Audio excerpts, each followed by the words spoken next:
A Itália, como território unificado sob um Estado nacional, surgiu tardiamente, em 1870.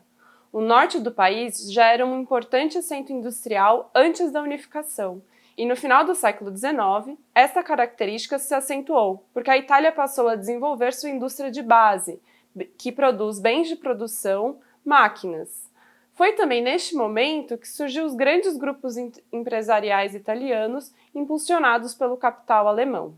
Nessa época, os países que passaram pelo processo de industrialização na Europa disputavam áreas de influência ao redor do mundo, áreas para vender seus produtos industrializados, comprar matérias-primas baratas e pressionar o preço da mão de obra, inclusive dentro de seus países de origem, por meio da importação de alimentos baratos produzidos nos países não industrializados. A Itália não estava na ponta deste processo, também conhecido como neocolonialismo, mas participava dele, buscando também estabelecer domínios coloniais e zonas de influência, especialmente no norte da África. A Líbia, a Tunísia e a Eritreia foram essas regiões onde a Itália projetou seus interesses imperialistas. Essas disputas foram as principais causas da Primeira Guerra Mundial, especialmente entre a Alemanha, Inglaterra e França. Nos tratados anteriores à guerra, a Itália deveria participar da Tríplice Aliança com a Alemanha, o Império Austro-Húngaro e o Império Turco-Otomano. No entanto, por ter interesses conflitantes com a Áustria, permaneceu neutra em um primeiro momento do conflito. Internamente, a guerra provocou uma acirrada disputa política. Uma parte da esquerda, dos futuros fascistas e dos republicanos defendiam a entrada na guerra ao lado da França. Outra parte da esquerda italiana e de liberais defendiam a neutralidade diante do conflito. E a direita nacionalista defendia a aliança com a Alemanha, apesar da Áustria. Em 1915, a Itália assinou um tratado com a Tríplice Entente, que era constituída pela Grã-Bretanha, a França e a Rússia, estabelecendo as condições de seu apoio e declarou guerra à Tríplice Aliança.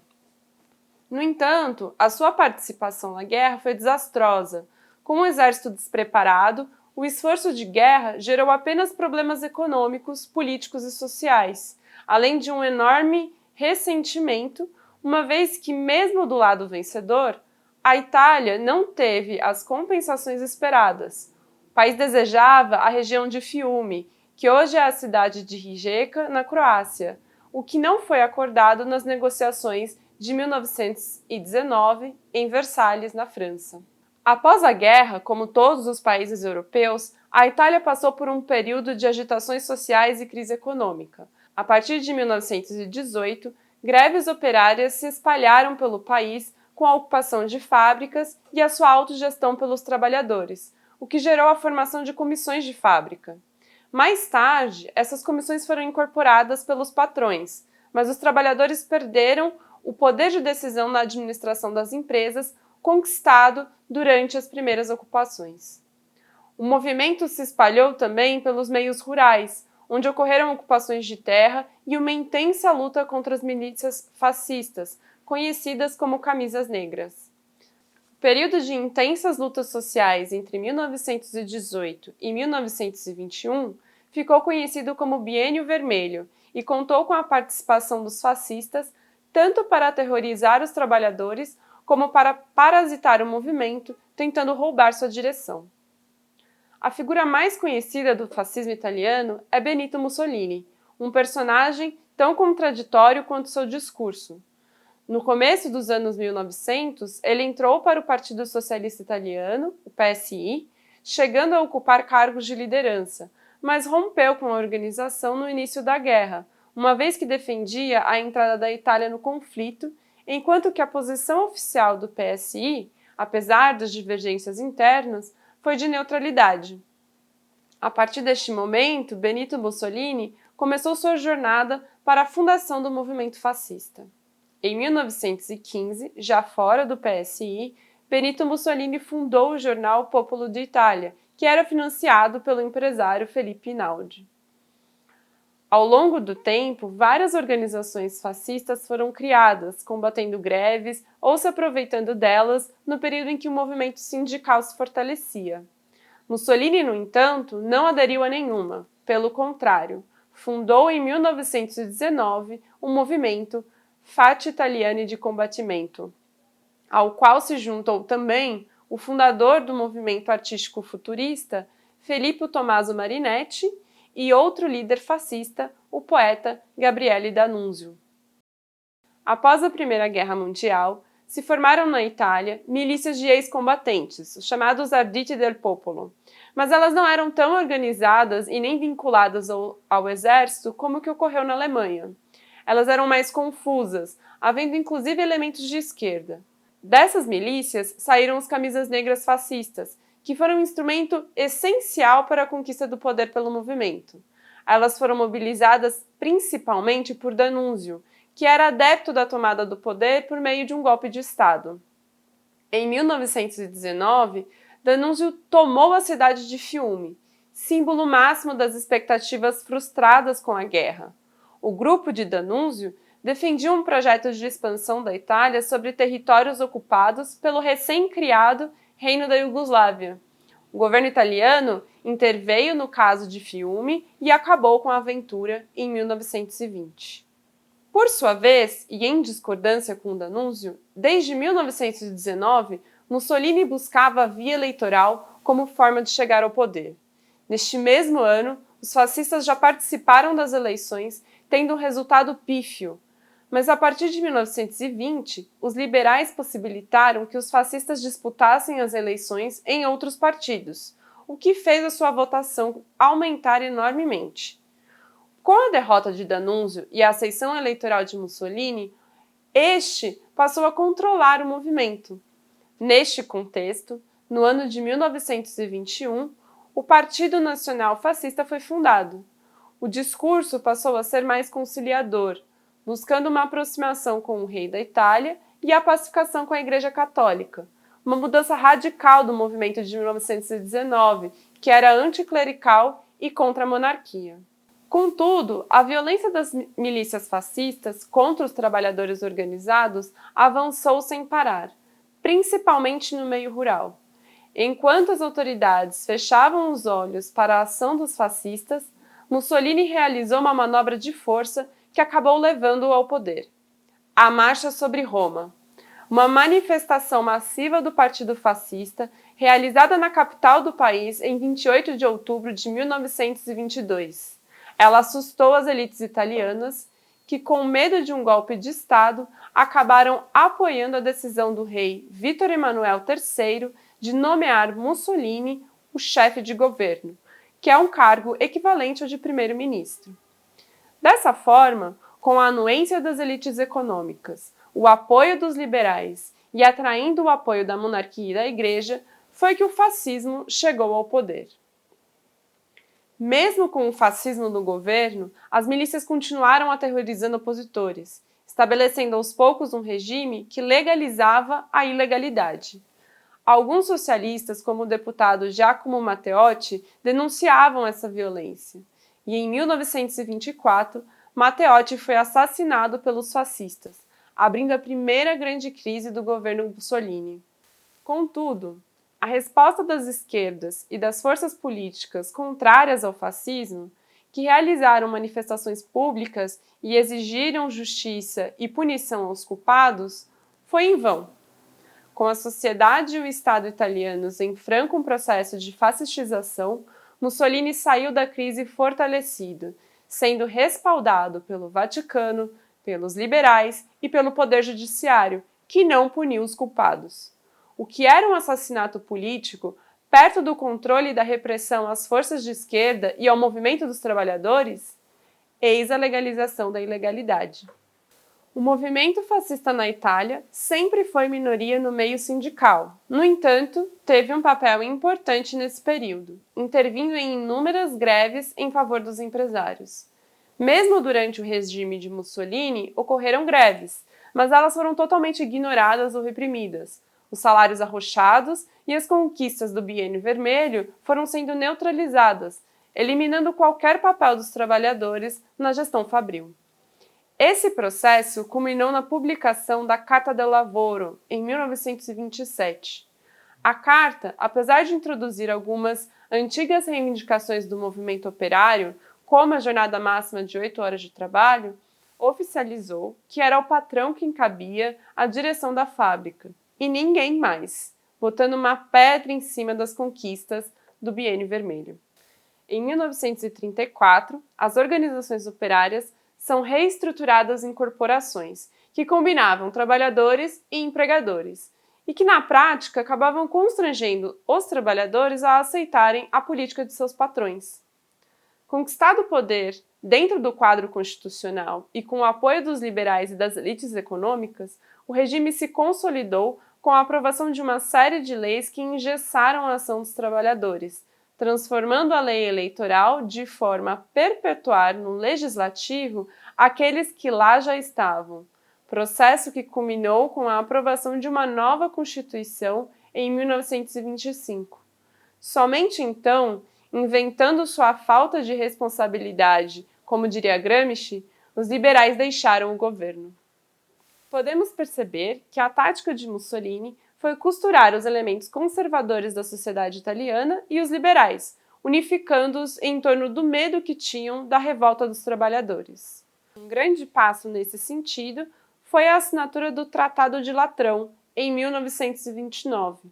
A partir deste tratado, o Estado fascista concedeu soberania à Cidade do Vaticano, garantiu a liberdade para o exercício religioso e a manutenção das propriedades da Igreja Católica, conquistando desta forma o apoio do Papa e de seus fiéis. Atendendo aos interesses da Igreja e dos grandes grupos econômicos, Mussolini construiu uma sólida base de apoio na sociedade italiana. Em relação aos trabalhadores, embora boa parte tenha se mantido à esquerda nos setores sindicais, suas organizações foram incapazes de combater as investidas dos camisas negras, ainda mais após a divisão do PSI e a criação do Partido Comunista da Itália em 1921. Essas organizações entraram em disputa entre si, perdendo apoio popular e não conseguiram fazer frente ao fascismo, que se fortalecia no ressentimento e sensação de catástrofe que se abatia sobre as massas italianas. Esse ressentimento surgia de uma crise econômica e do fato da Itália ter participado da Primeira Guerra Mundial ao lado dos vencedores, mas não ter levado nada por isso. E então, o que se constituía é o sentimento de um povo humilhado pela guerra e ameaçado pela revolução social em decorrência da crise econômica. O fascismo prometeu às massas italianas a restauração da grandeza do país perante o mundo, afirmando que o regime seria o responsável pelo surgimento da Terceira Roma, uma alusão aos momentos de glória do antigo Império Romano e do domínio dos povos da península sobre todo o mar Mediterrâneo. Mussolini apontava para um processo de modernização da sociedade italiana, mas que ao mesmo tempo seria responsável por uma restauração conservadora. Uma sociedade moderna, industrial e imperialista, mais livre dos problemas inventados pelos comunistas, como a luta de classe, e dos problemas inventados pelos liberais progressistas, como os direitos e as liberdades individuais. Essas duas ideologias, comunistas e liberais, seriam responsáveis pela desagregação e pelo fracasso da nação italiana. Operando com a ideia do estabelecimento da harmonia social por meio do respeito à ordem e às hierarquias sociais, o fascismo utilizava-se do nacionalismo chauvinista e militarista como forma de unificar grupos sociais extremamente heterogêneos e que muitas vezes tinham interesses completamente opostos. As paradas militares e os uniformes usados por fascistas de todas as classes sociais disfarçavam a reafirmação das antigas hierarquias sociais. Era o socialismo de alfaiate, como apontou um escritor. A década de 1930 foi um momento de radicalização do regime fascista italiano. Já assentado no poder, era preciso reacender o espírito fascista, ainda mais porque a Itália não se recuperava bem da crise de 1929. Desta forma, em 1935, Mussolini lançou a campanha contra a Etiópia, que foi conquistada em 1936. A guerra, além de animar a economia por seus preparativos, também tinha outros objetivos políticos. Diferentemente do ocorrido na Primeira Guerra contra a Etiópia, entre 1895 e 1896, quando o exército italiano foi derrotado de maneira vexatória, nesta Segunda Guerra, a campanha foi bem sucedida. Ela foi considerada um marco pelos fascistas do renascimento da grandeza italiana. Não só os italianos podiam espiar o vexame de 1896, como também davam um duro golpe nas nações imperialistas que tinham traído o país ao fim da Primeira Guerra Mundial. A vitória na Etiópia foi seguida de uma série de outras anexações, apoiadas por outras potências que nesse momento também se encontravam sob regimes fascistas e contestavam a ordem mundial construída após a Primeira Guerra, como a Alemanha e o Japão. Em 1939, os fascistas italianos anexaram a Líbia novamente, a Albânia, partes da Grécia, Croácia, Eslovênia e Egito. Patrocinaram, junto com os alemães, a vitória dos fascistas espanhóis sobre os republicanos durante a Guerra Civil naquele país, entre 1936 e 1939. Fruto de sua aproximação com a Alemanha nazista, em 1938, a Itália aprovou uma série de leis discriminatórias contra judeus, proibindo casamentos interraciais, excluindo-os do serviço público e de profissões liberais, entre outras medidas. Inevitavelmente, quando a Alemanha se viu envolvida em um conflito de dimensões globais, a Itália não teve outra saída a não ser entrar em 1940 ao lado dos nazistas no conflito que ficou conhecido como a Segunda Guerra Mundial. Novamente, no entanto, a campanha italiana na guerra teve um resultado desastroso.